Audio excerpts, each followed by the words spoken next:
الحمد لله الذي أنزل على عبده الكتاب ولم يجعل له عوجا قيما لينذر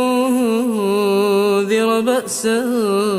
شديدا من لدنه ويبشر المؤمنين الذين يعملون الصالحات أن لهم أجرا حسنا ماكثين فيه أبدا وينذر الذين قالوا اتخذ الله ولدا ما لهم به من علم ولا لآبائهم كبرت كلمة تخرج من أفواههم إن يقولون إلا كذبا فلعلك باخع نفسك على آثارهم إن لم يؤمنوا بهذا الحديث أسفا إنا جعلنا ما على الأرض زينة لها لنبلوهم أيهم أحسن عملا وإنا لجاعلون ما عليها صعيدا جرزا أم حسبت أن أصحاب الكهف والرقيم كانوا من آياتنا عجبا إذ أوى الفتية إلى الكهف فقالوا ربنا آتنا من لدنك رحمة وهيئ لنا من أمرنا رشدا فضربنا على آذانهم في الكهف سنين عددا ثم بعثناهم لنعلم أي الحزبين أحصى لما لبثوا أمدا نحن نقص عليك نبأهم بالحق إنهم فتية آمنوا بربهم وزدناهم هدى وربطنا على قلوبهم إذ قاموا فقالوا ربنا رب السماوات والأرض لن ندعو من دونه إلها لقد قلنا إذا شططا هؤلاء قوم اتخذوا من دونه آلهة لولا يأتون عليهم بسلطان بين فمن أظلم ممن افترى على الله كذبا وإذ اعتزلتموهم وما يعبدون إلا الله فأووا إلى الكهف ينشر لكم ربكم من رحمته ويهيئ لكم من أمركم مرفقا وترى الشمس إذا طلعت تزاور عن كهفهم ذات اليمين وإذا غربت تقرضهم ذات الشمال وهم في فجوة منه ذلك من آيات الله من يهد الله فهو المهتد ومن يضلل فلن تجد له وليا مرشدا وتحسبهم أيقاظا وهم رقود ونقلبهم ذات اليمين وذات الشمال وكلبهم باسط ذراعيه بالوصيد لو اطلعت عليهم لوليت منهم فرارا ولملئت منهم رعبا وكذلك بعثناهم ليتساءلوا بينهم قال قائل منهم كم لبثتم قالوا لبثنا يوما أو بعض يوم لبثتم قالوا ربكم أعلم بما لبثتم فابعثوا أحدكم بورقكم هذه إلى المدينة فلينظر أيها أزكى طعاما فليأتكم برزق منه وليتلطف ولا يشعرن بكم أحدا إنهم إن يظهروا عليكم يرجموكم أو يعيدوكم في ملتهم ولن تفلحوا إذن أبدا وكذلك أعثرنا عليهم ليعلموا أن وعد الله حق وأن الساعة لا ريب فيها إذ يتنازعون بينهم أمرهم فقالوا ابنوا عليهم بنيانا ربهم أعلم بهم قال الذين غلبوا على أمرهم لنتخذن عليهم مسجدا سيقولون ثلاثة رابعهم كلبهم ويقولون خمسة سادسهم كلبهم رجما بالغيب ويقولون سبعة وثامنهم كلبهم قل ربه أعلم بعدتهم ما يعلمهم إلا قليل فلا تمار فيهم إلا مراء ظاهرا ولا تستفت فيهم منهم أحدا ولا تقولن لشيء إني فاعل ذلك غدا إلا أن يشاء الله واذكر ربك إذا نسيت وقل عسى أن يهديني ربي لأقرب من هذا رشدا ولبثوا في كهفهم 300 سنين وازدادوا 9 قل الله أعلم بما لبثوا له غيب السماوات والأرض أبصر به وأسمع ما لهم من دونه من ولي ولا يشرك في حكمه أحدا واتل ما أوحي إليك من كتاب ربك لا مبدل لكلماته ولا تجد من دونه ملتحدا واصبر نفسك مع الذين يدعون ربهم بالغداة والعشي يريدون وجهه ولا تعد عيناك عنهم تريد زينة الحياة الدنيا ولا تطع من أغفلنا قلبه عن ذكرنا واتبع هواه وكان أمره فرطا وقل الحق من ربكم فمن شاء فليؤمن ومن شاء فليكفر إنا أعتدنا للظالمين نارا أحاط بهم سرادقها وإن يستغيثوا يغاثوا بماء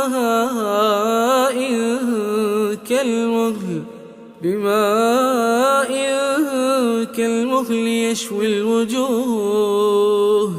بئس الشراب وساءت مرتفقا إن الذين آمنوا وعملوا الصالحات إنا لا نضيع أجر من أحسن عملا أولئك لهم جنات عدن تجري من تحتهم الأنهار يحلون فيها من أساور من ذهب ويلبسون ثيابا خضرا من سندس واستبرق متكئين فيها على الأرائك نعم الثواب وحسنت مرتفقا واضرب لهم مثل الرجلين جعلنا لأحدهما جنتين من أعناب وحففناهما بنخل وجعلنا بينهما زرعا كلتا الجنتين آتت أكلها ولم تظلم منه شيئا وفجرنا خلالهما نهرا وكان له ثمر فقال لصاحبه وهو يحاوره أنا أكثر منك مالا وأعز نفرا ودخل جنته وهو ظالم لنفسه قال ما أظن أن تبيد هذه أبدا وما أظن الساعة قائمة ولئن رددت إلى ربي لأجدن خيرا منها منقلبا قال له صاحبه وهو يحاوره أكفرت بالذي خلقك من تراب ثم من نطفة ثم سواك رجلا لكن هو الله ربي ولا أشرك بربي أحدا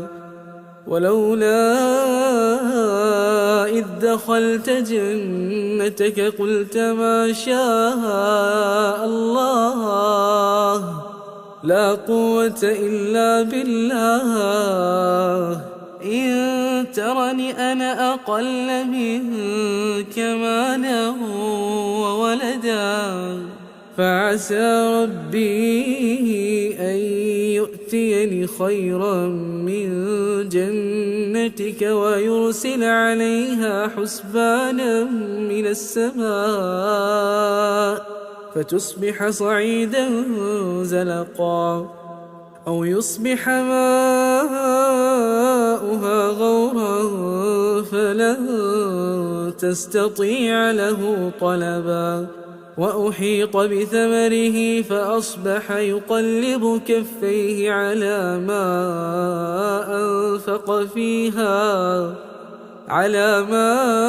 أنفق فيها وهي خاوية على عروشها ويقول يا ليتني لم أشرك بربي أحدا ولم تكن له فئة ينصرونه من دون الله وما كان منتصرا هنالك الولاية لله الحق هو خير ثوابا وخير عقبا واضرب لهم مثل الحياة الدنيا كماء أنزلناه من السماء فاختلط به نبات الأرض فأصبح هشيما تذروه الرياح وكان الله على كل شيء مقتدرا المال والبنون زينة الحياة الدنيا والباقيات الصالحات خير عند ربك ثوابا وخير أملا ويوم نسير الجبال ونسير الجبال وترى الأرض بارزة وحشرناهم فلم نغادر منهم أحدا وعرضوا على ربك صفا لقد جئتمونا كما خلقناكم أول مرة بل زعمتم أن لن نجعل لكم موعدا ووضع الكتاب فترى المجرمين مشفقين مما فيه ويقولون يا ويلتنا ما لهذا الكتاب لا يغادر صغيرة ولا كبيرة إلا أحصاها ووجدوا ما عملوا حاضرا ولا يظلم ربك أحدا وإذ قلنا للملائكة اسجدوا لآدم فسجدوا إلا إبليس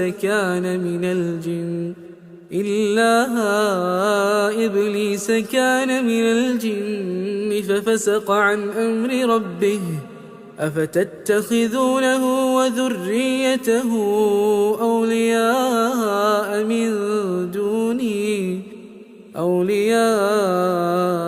من دوني وهم لكم عدو بئس للظالمين بدلا ما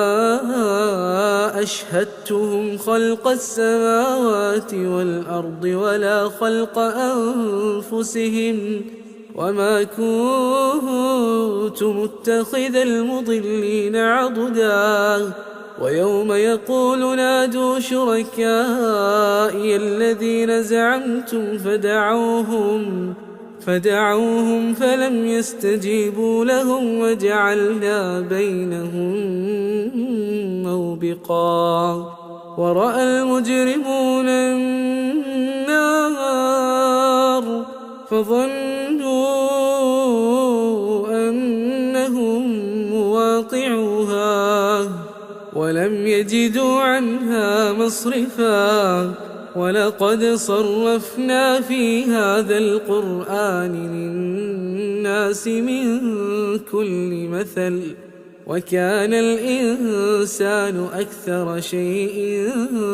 جدلا وما منع الناس أن يؤمنوا إذ جاءهم الهدى ويستغفروا ربهم إلا أن تأتيهم سنة الأولين أو يأتيهم العذاب قبلا وما نرسل المرسلين إلا مبشرين ومنذرين ويجادل الذين كفروا بالباطل ليدحضوا به الحق واتخذوا آياتي وما أنذروا هزوا ومن أظلم ممن ذكر بآيات ربه فأعرض عنها ونسي ما قدمت يداه إنا جعلنا على قلوبهم أكنة أن يفقهوه وفي آذانهم وقرا وإن تدعهم إلى الهدى فلن يهتدوا إذن أبدا وربك الغفور ذو الرحمة لو يؤاخذهم بما كسبوا لعجل لهم العذاب بل لهم موعد لن يجدوا من دونه موئلا وتلك القرى أهلكناهم لما ظلموا وجعلنا لمهلكهم موعدا وإذ قال موسى لفتاه لا أبرح حتى أبلغ مجمع البحرين أو أمضي حقبا فلما بلغا مجمع بينهما نسيا حوتهما فاتخذ سبيله في البحر سربا فلما جاوزا قال لفتاه آتنا غداءنا لقد لقينا من سفرنا هذا نصبا قال أرأيت إذ أوينا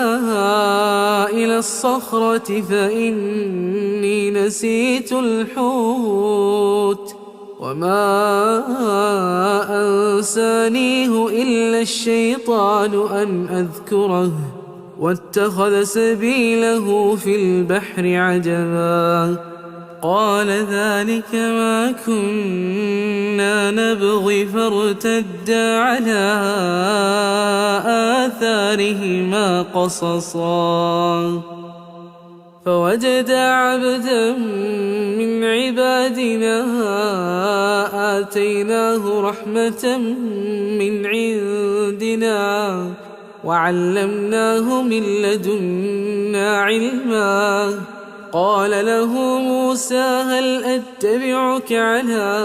أن تعلمني مما علمت رشدا قال إنك لن تستطيع معي صبرا وكيف تصبر على ما لم تحط به خبرا قال ستجدني إن شاء الله صابرا ولا أعصي لك أمرا قال فإن اتبعتني فلا تسألني عن شيء حتى أحدث لك منه ذكرا فانطلقا حتى إذا ركبا في السفينة خرقها قال أخرقتها لتغرق أهلها لقد جئت شيئا إمرا قال ألم أقل إنك لن تستطيع معي صبرا قال لا تؤاخذني بما نسيت ولا ترهقني من أمري عسرا فانطلقا حتى إذا لقيا غلاما فقتله قال أقتلت نفسا زكية بغير نفس لقد جئت شيئا نكرا قال ألم أقل لك إنك لن تستطيع معي صبرا قال إن سألتك عن شيء بعدها فلا تصاحبني قد بلغت من لدني عذرا فانطلقا حتى إذا أتيا أهل قرية استطعما أهلها فأبوا أن يضيفوهما فوجدا فيها جدارا يريد أن ينقض فأقامه قال لو شئت لاتخذت عليه أجرا قال هذا فراق بيني وبينك سأنبئك بتأويل ما لم تستطع عليه صبرا أما السفينة فكانت لمساكين يعملون في البحر فأردت أن أعيبها وكان وراءهم ملك يأخذ كل سفينة غصبا وأما الغلام فكان أبواه مؤمنين فخشينا أن يرهقهما طغيانا وكفرا فأردنا أن يبدلهما ربهما خيرا منه زكاة وأقرب رحما وأما الجدار فكان لغلامين يتيمين في المدينة وكان تحته كنز لهما وكان أبوهما صالحا فأراد ربك أن يبلغا أشدهما ويستخرجا كنزهما رحمة من ربك وما فعلته عن أمري ذلك تأويل ما لم تسطع عليه صبرا ويسألونك عن ذي القرنين قل سأتلو عليكم منه ذكرا إنا مكنا له في الأرض وآتيناه من كل شيء سببا فأتبع سببا حتى إذا بلغ مغرب الشمس وجدها تغرب في عين حمئة ووجد عندها قوما قلنا يا ذا القرنين إما أن تعذب وإما أن تتخذ فيهم حسنا قال أما من ظلم فسوف نعذبه ثم يرد إلى ربه فيعذبه عذابا نكرا وأما من آمن وعمل صالحا فله جزاء الحسنى وسنقول له من أمرنا يسرا ثم أتبع سببا حتى إذا بلغ مطلع الشمس وجدها تطلع على قوم لم نجعل لهم من دونها سترا كذلك وقد أحطنا بما لديه خبرا ثم أتبع سببا حتى إذا بلغ بين السدين وجد من دونهما قوما لا يكادون يفقهون قولا قالوا يا ذا القرنين إن يأجوج ومأجوج مفسدون في الأرض فهل نجعل لك خرجا على أن تجعل بيننا وبينهم سدا قال ما مكني فيه ربي خير فأعينوني بقوة أجعل بينكم وبينهم ردما آتوني زبر الحديد حتى إذا ساوى بين الصدفين قال انفخوا حتى إذا جعله نارا قال آتوني أفرغ عليه قطرا فما استطاعوا أن يظهروه وما استطاعوا له نقبا قال هذا رحمة من ربي فإذا جاء وعد ربي جعله دكاء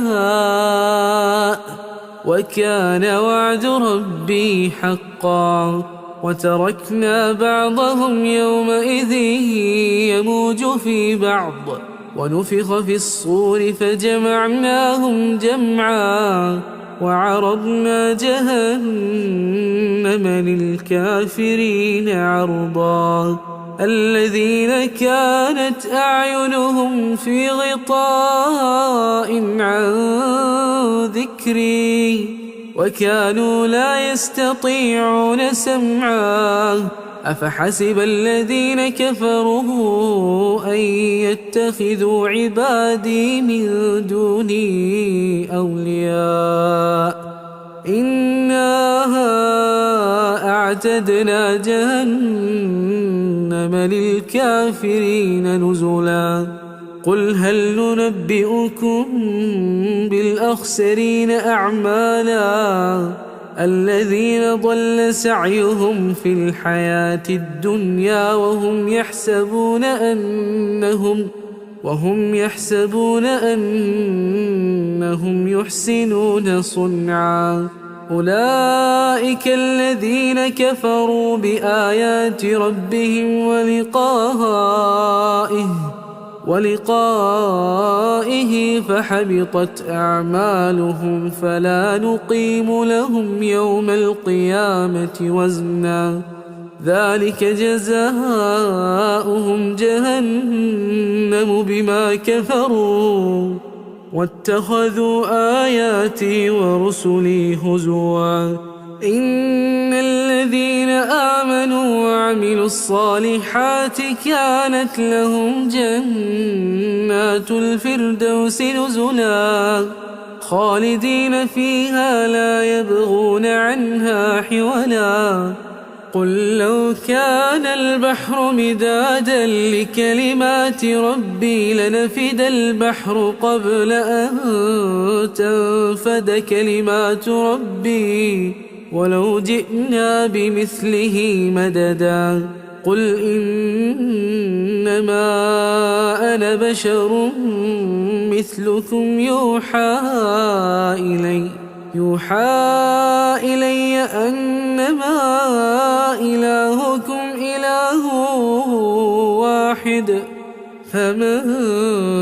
كان يرجو لقاء ربه فليعمل عملا صالحا ولا يشرك بعبادة ربه أحدا.